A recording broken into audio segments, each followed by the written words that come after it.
Hello, everyone. It's Melissa from Gilda's Club, and I hope that we come to you today feeling well and staying safe, enjoying this beautiful fall weather. It seems like it just sort of dropped on us, and we get a little break from the heat, but still have that gorgeous Michigan sunshine. We love to come together on Facebook Live so we can stay connected and still be a part of each other's lives. If you're on a cancer or grief journey and you're new to learning about what Gilda's Club is, we are a free support community. We gather right now online virtually, but we're bringing in new members every day. You can give us a call and find out about our program at 453-8300.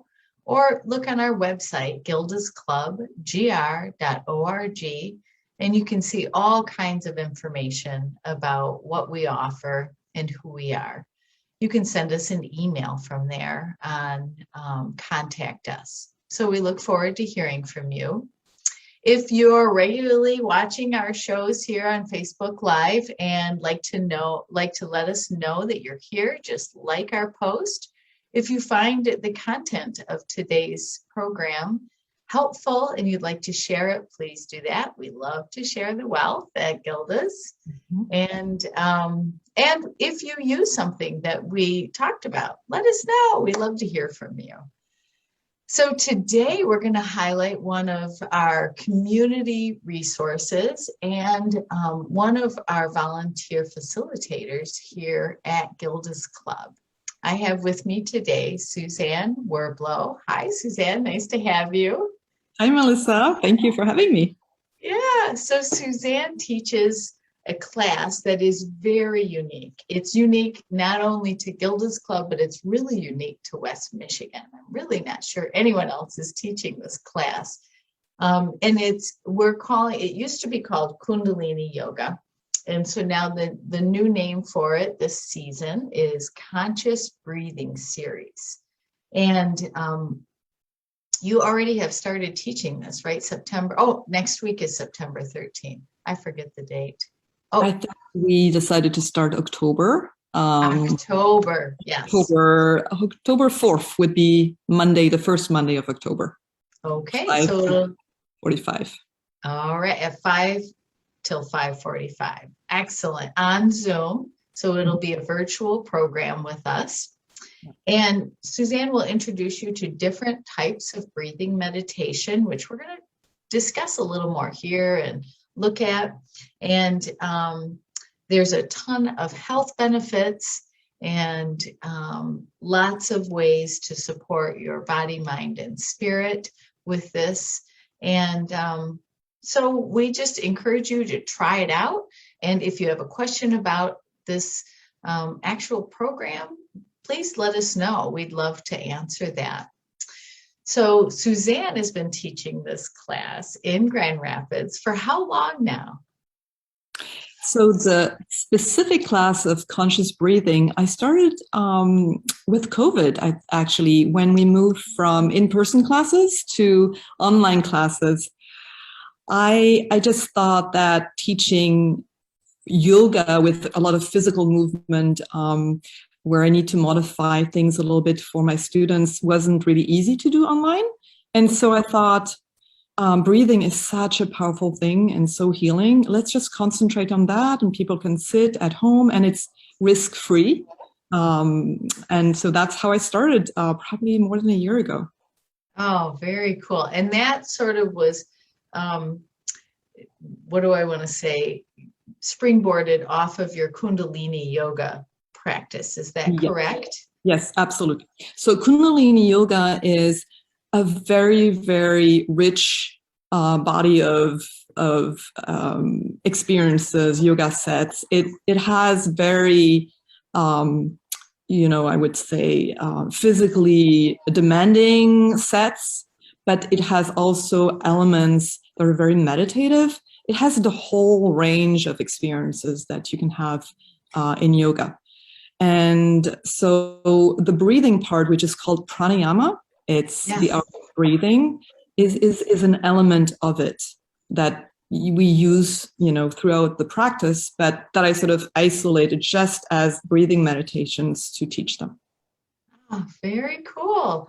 And so just a little background on you, Suzanne, is that you have your own practice here in Grand Rapids for that, apart from Gilda's Club practice that you do for us. You want to tell us a little bit about that and about how you came to that and maybe who you are, Okay. All right. Yeah. Yeah. So the very beginning of this story starts when I used to live in France. So I don't know if you hear I have a little accent. I'm not originally from the US. I am German, but I was raised in Africa, mostly French-speaking countries. And so I ended up in France. I have a French husband. I'm sort of half French. So I was pregnant with my second child, and I really had debilitating back problems back then. And I was a pretty active, tennis player. I liked to work out. I needed movement and it had to be fun. But then with my back problems, those things were not really ideal anymore. And my doctor told me you could either try swimming or try yoga. And so swimming was a little complicated. In a big city, there was no swimming pool next door, but there was a yoga studio. And I discovered Kundalini Yoga, which is a very unique yoga form. It's not your usual yoga. And I just stumbled upon it totally by, I just tried different classes and I fell in love with this practice. It's really not, it's a little weird because it's an ancient form of yoga that has not been westernized so much. So there's still all the elements that make yoga and that are really powerful to work on the body-mind connection. So there is energy work, same kind of work as, if you do shiatsu, or there are some cousins in different cultures that this sort of, or Tai Chi is sort of a cousin practice. So energy work, a lot of breathing, movement, so different asanas. But it's really a holistic practice where we mix everything in one movement. So in one movement, we could chant and use, I didn't say that part. There's also chanting, which is probably the most, Western people are not really familiar with that technique, which is nothing religious or weird or anything. It's really just using your voice. And instead of projecting it outside, you project it within your body and it vibrates your body. So it's just energy being projected inside. So it's part of the energy work. And so I could talk hours about it, but basically it's a very, very interesting practice. And it totally healed my back problems because I brought that practice into my life on a daily basis. That's the key here. If you do it once a month, it's nice. But if you really want to heal, it's really about prevention. Instead of, for example, for back problems, instead of letting the muscles, cramp up and then it's very difficult to feel good, you just daily stretch it and just make some space and breathe into it, bring circulation into it. I never stopped. And so then when I arrived here, 10 years ago, I was looking for a teacher and there was no Kundalini Yoga here in West Michigan. And so, I continued my home practice and I had friends that joined me and I decided, well, maybe it's time for me to become a teacher. And so that's how my adventure started. And then I opened up Kundalini Yoga GR. Before COVID, I was located in Easttown in Grand Rapids in a place called the Wellness Collective. Mm-hmm. And then COVID came and everything stopped, but I'm still teaching online. So I have online classes on Zoom. Oh, very nice. Oh, and then your reach out to Gilda's Club. Can you connect your passion and your healing journey to why Gilda's Club? Yes.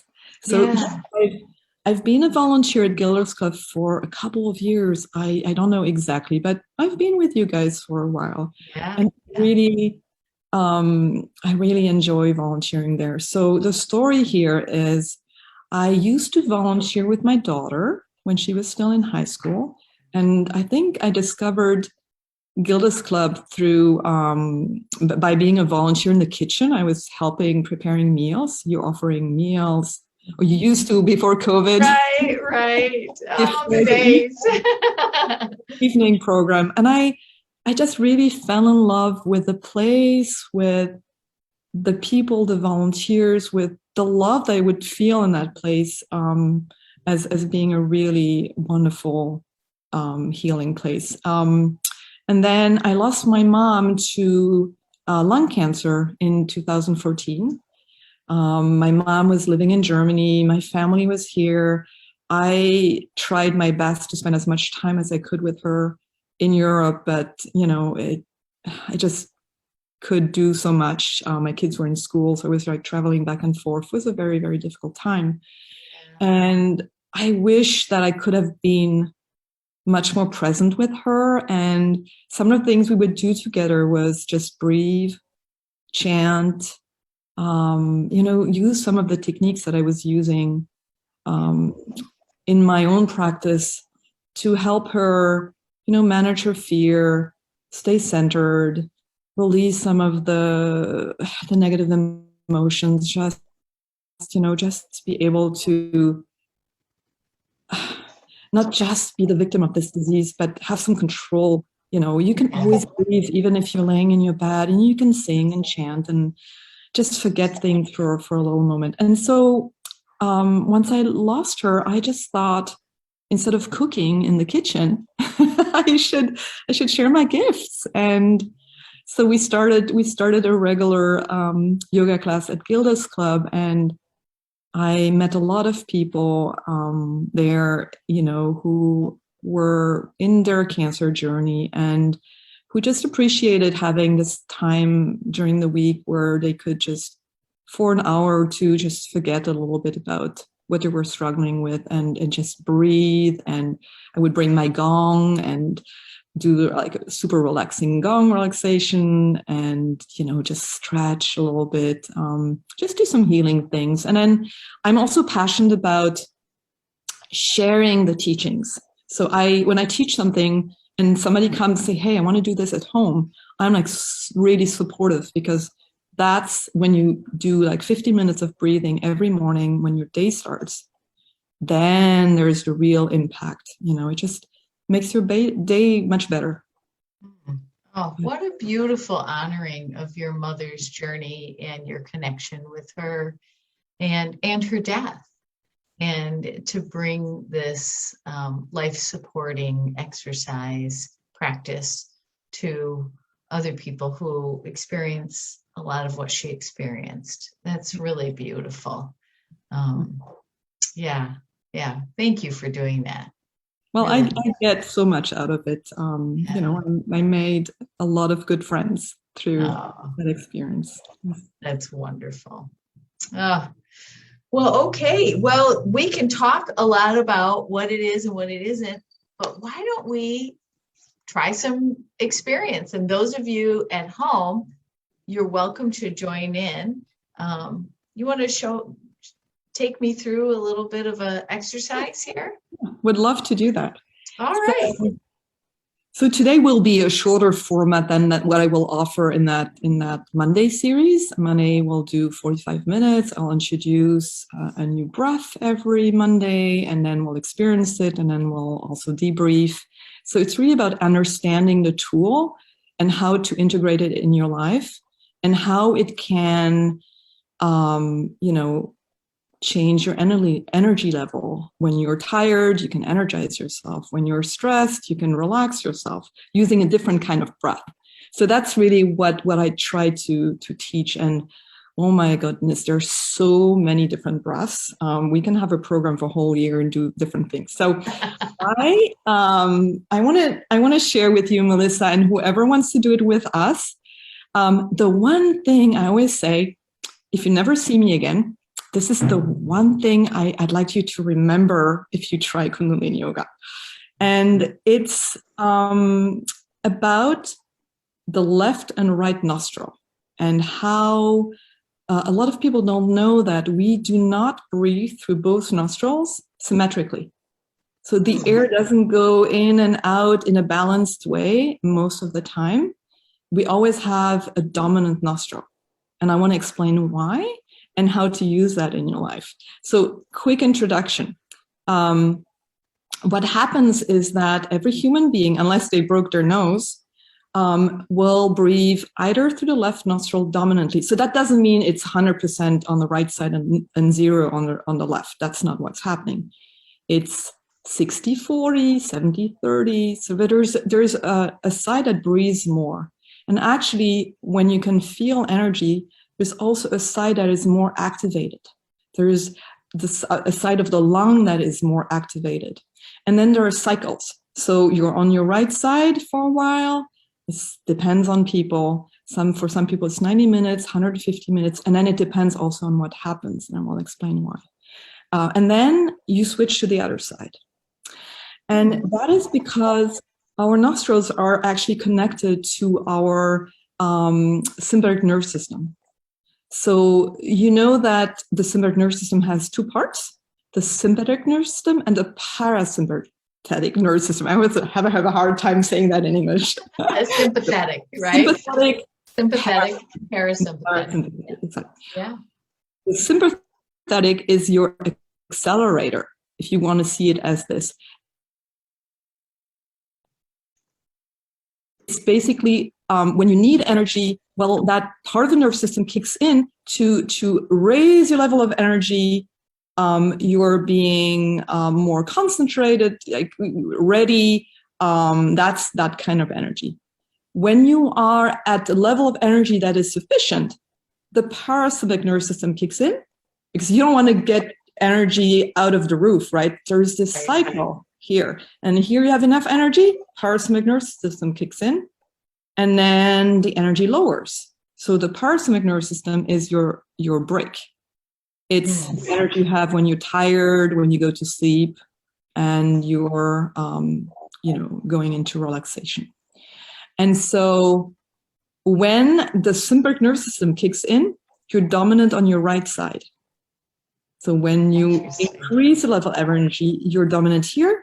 And when you are decreasing the level of energy, you're dominant on the left side. So that's what you need to remember.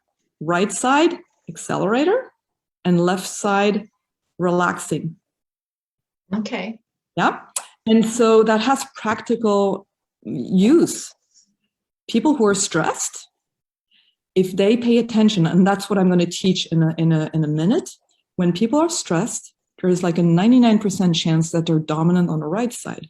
So all they need to do is close their right nostril and breathe, forcing the sympathetic nervous system to calm down, parasympathetic nerves to kick in, and forcing the dominance to the other side, to the left nostril. Interesting. Yeah. And then it decreases and you feel this kind of sense of peace. The other way around, if you're tired, let's say you're driving, for 3 hours and you're really starting to feel tired and you can't really stop. You do the opposite. You're probably dominant on your left side. Close the left nostril and force the breath through the right nostril. Isn't that cool? That is very cool. That's a whole part of the body I never even knew about. This is so cool. Yeah, it's pretty incredible. And it's so easy, So I will take you into that experience, and whoever is with us. And I will teach you to do this without using your fingers. You can always use your fingers. It's easy to close. But sometimes when you are in front of your boss, you're stressed, but you want to calm down. You don't want to do this, right? So, right. Your boss would be like, "What's going on?" Yeah.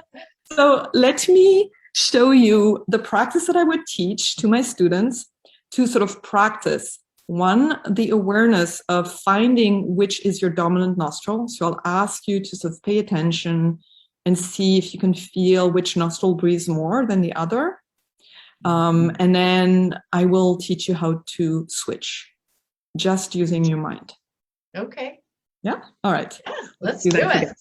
So before we do this particular exercise, I'll take just a couple of minutes to center because it's easier when you're in tune, when the body-mind connection is established. So let's sit comfortably on sort of the edge of a chair. Maybe I'm going to put my camera a little bit further back. Here we go. My chair's not behaving. Okay. You just need it to be stable, not fall down from it. Okay. So we're sitting here and we're going to lengthen our spine. So as if you were growing on your chair towards the ceiling. And you do the same with your neck. You sort of stretch. That's called a chin lock. Has nothing to do with the movement of the chin. It's actually more a stretch in the back of the neck. And then you want to close your eyes. So this is a big thing in Kundalini Yoga. We work with closed eyes because you're bombarded with visual information that come from the outside. And when you close your eyes, all these information not there anymore, and you can really look within and feel things. So your hands are relaxed on your knees, and I'll invite you, Melissa, and whoever is with us, to breathe long and deeply just through the nose. So use your nose for the inhale. You use the nose for the exhale. The exhale, relax your shoulders and lengthen that breath. Make it long and slow and deep. Breathe all the air out of your lungs until it's empty. And then slowly inhale again without gasping for air. Very calm, relaxing all the muscles in the chest. Just taking a few seconds to arrive in the present moment.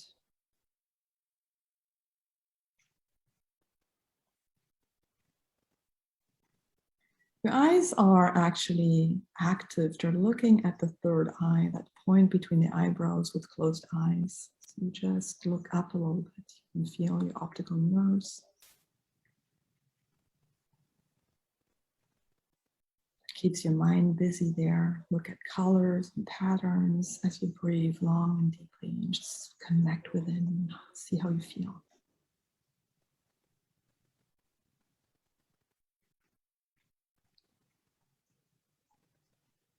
And next, I will invite you to continue breathing into your nose, but then out of the mouth.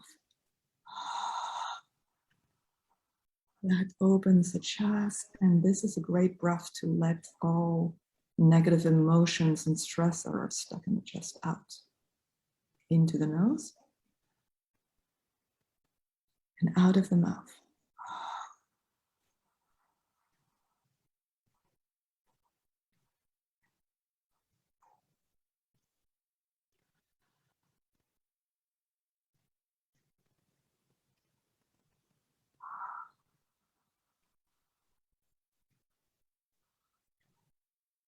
And then come back to the nostril breath, just the nose.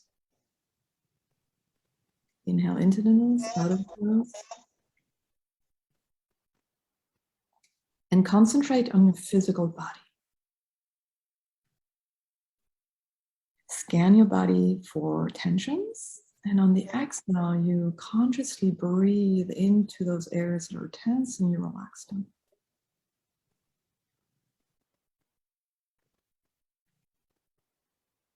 Couple of breaths, really concentrating on the physical body, relaxing tensions. If you do this on a regular basis, you'll see that the tensions are always in the same place, sort of armor in the same places. Once you're conscious about that, you can do something about it. All right, next breath, I will invite you to connect to the flow of energy. So that, if you've never done it, I'm just going to guide you. So in your next exhale, try to feel that inner wind that goes down your spine. And on the inhale, that inner wind goes up.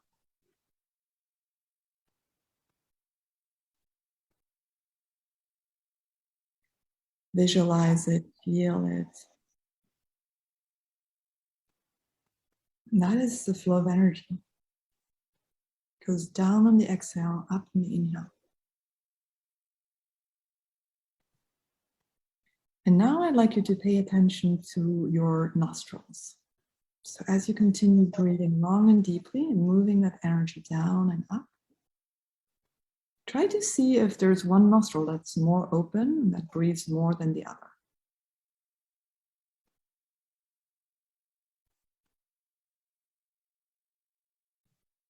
So if you're very relaxed, it might be the left one.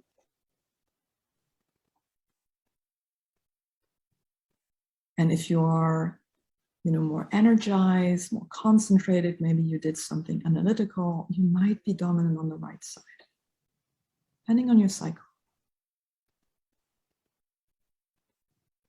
Sometimes it takes a while to figure that out, especially if you've never done it. So see which nostril is open and breathes more.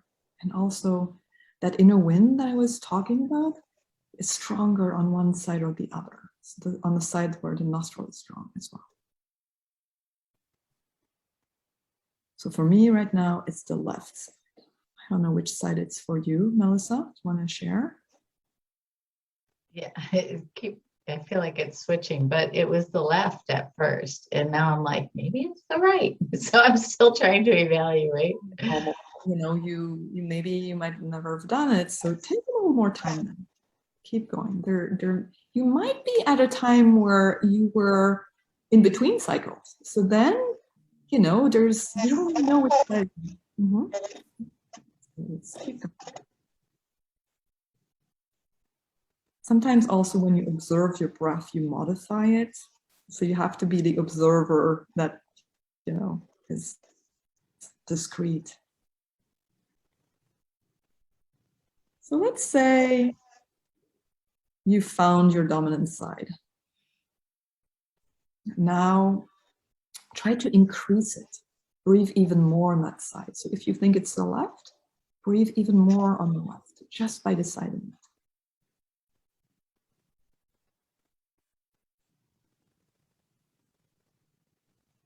So maybe you were 60-40, and I'd like you to bring it up to maybe 80-20. On the dominant side, 80, the other side.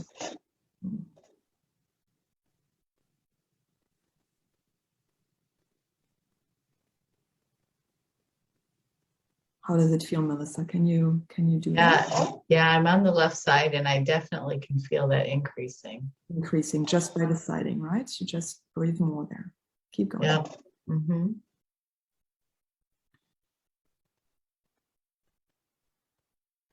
So now comes the tricky part. Now we're going to switch. So now very gradually try to make the other side dominant. And so if you were 80-20 on the left, you're going to move to 70-30, 60-40, 50-50, and then you are increasing the other side. It takes a little time. Unless you do this every day like me, and you can switch really quickly.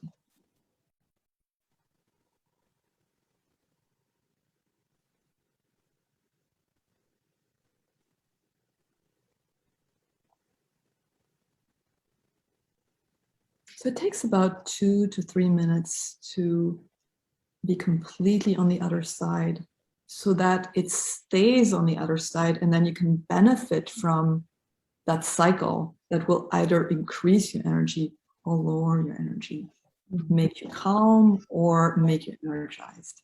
So I think we're slowly running out of time. I kept an eye on my timer and I wanted to make it a half hour, but of course it's very, very short. That's why 45 minutes, it's a nice time because we can really take our time to breathe and experience this and then even share what. That's great. It was so interesting because I could feel the right side of my nose sort of get bigger. I know it didn't get bigger in like the physicality of it necessarily, but the energetic of it for sure. I felt like it was like, okay, I'm accepting my new assignment. and so that was really interesting. And then you could feel the shift of, I think I got to 50-50 at some point. Yeah. So that's actually really cool. Actually, energy feels like an opening. When there's a lot of energy, it's vibrant.